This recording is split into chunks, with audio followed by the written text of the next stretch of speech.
My husband came to Sanibel before we were married, and then when our children were young, we came here almost every year in the spring. I remember at a certain point feeling that I really wanted to live in a community like Sanibel. And in 2011, it was the typical dream come true, and it still feels as if I'm living a dream here. I feel as if I've come home. I first discovered Sailor's Valentines at the Bailey Matthews Shell Museum on Sanibel Island. I had read about the museum opening in the New York Times in the fall of 1995, and when we went on vacation in March of '96, my husband and my two children and I went to the museum. They have a wonderful display there of Sailor's Valentines, an old one and several contemporary pieces. And I stood there studying them for a long time. I found them mesmerizing. And I'd go on to the other exhibits, and I'd keep circling back to the Sailor's Valentine exhibit. And when we left the museum, I said to my husband, I'm not sure if they're really tacky or if they're stunningly beautiful. But either way, I knew then that one day I would be making my own Sailor's Valentine.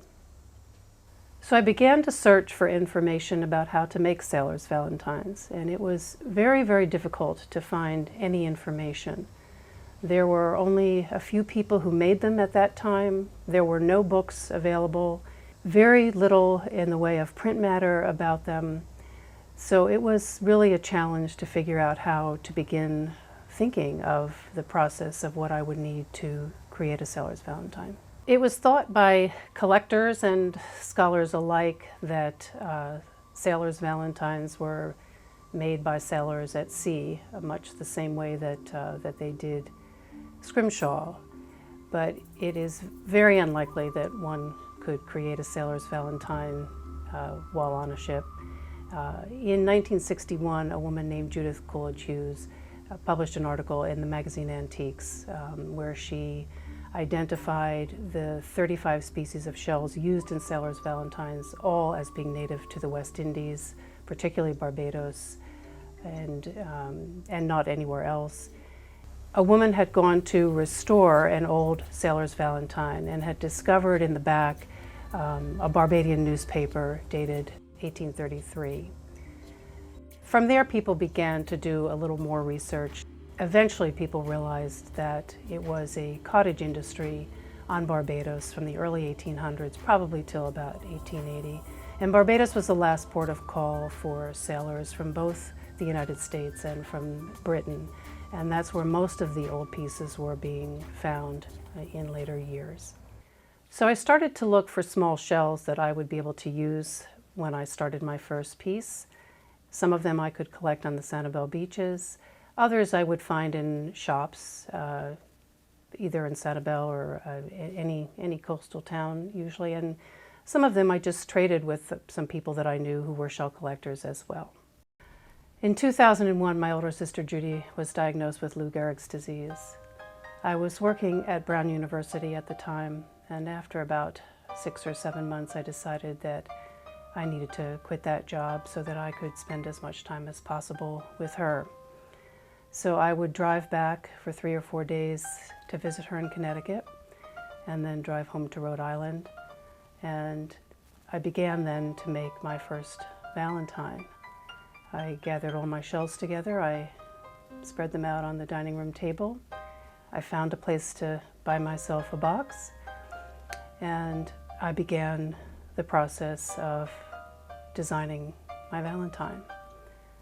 I just knew that in between my visits to her, I would need to find, while I was at home, a place to search for a little piece. And being with my shells at that table is really what kept me sane for those years that she was alive.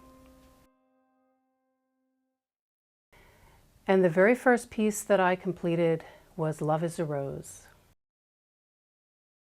The following year, I decided to enter some pieces in the Sanibel Shell Show. I had completed 3 pieces, and I entered them all into the novice category. And I came home with 2 awards, so I felt very proud of that and encouraged to keep going and keep learning and keep getting better. So when I begin the process of making a sailor's valentine, I go to this huge closet I have in my studio, to my stash of shells, and I begin to just pick the ones that I want to see in the next piece. So very often it's just the colors of shells that I want to see together, and sometimes it's just that there may be a shell that I haven't used in a long time and I want to bring it to life in my next piece. I don't always know what I'm going to use as a center for a valentine, but in this particular one that we're going to be looking at over the course of the next few weeks, I chose this beautiful Larimar heart. I want the center to be very simple so that there's no complexity of shell work that would take away from the focal point of the heart. So I'm a couple weeks into this piece right now, and I've done my very geometric shapes in the center, which is traditional, and I like to keep it really clean so that I'm not detracting or taking attention away from that Larimar heart. On the outside, I have put crushed shell, just put them in a mortar and pestle and grind them up. And on top of the crushed shell, I am going to create hundreds of little flowers from shells that I'm going to stem with what's called artistic wire.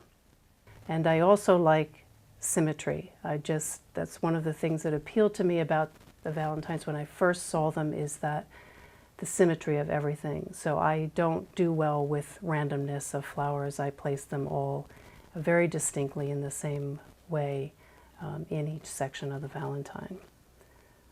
So this is one step along the way, and in a couple weeks, when I've put all those flowers in and done a few other things, you can come back and see the finished piece. So the difficult thing about this art form is that you're always looking at it straight down. You're never really looking at it from the angle that it's ultimately going to be viewed. So finally I face my piece head on. And the first thing I always think when I'm done with one of my creations is, there are thousands of shells in this box, and every one of them is completely natural in color.